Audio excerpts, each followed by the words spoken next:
Electroplating is a process of cutting with metal by means of an electric current. So here we have in our experiment a beautiful star, and this star is metallic, and we want to cut it by copper atoms. So we want to cut a metallic star by copper. So what we need here is preparing aqueous copper sulfate solution as a source of copper ions, and then we bring a copper plate as a source of copper ions as well, and then we have the target, which is a metallic star that will be coated by copper. So here, as we told you before, the solution is copper sulfate solution.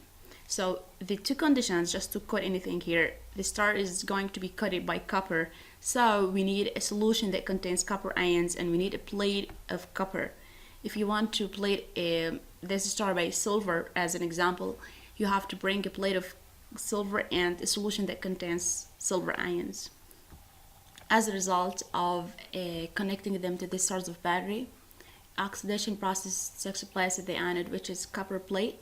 So the copper plate starts to be oxidized and it turns to copper ions. So as we see here, this is the oxidation equation.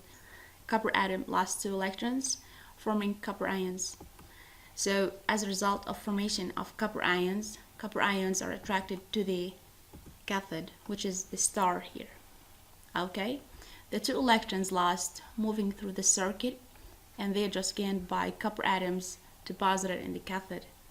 So here we have copper ions attracted to the star, which is the cathode, negatively charged, and the reduction process takes place, and here we have the half reduction equation.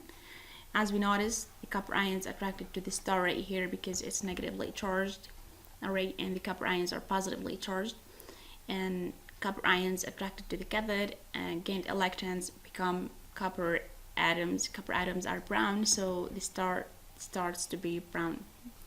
So guys, let's go to the experimental part of this experiment. If you have any questions, you can ask me in the comments below. Have a nice day.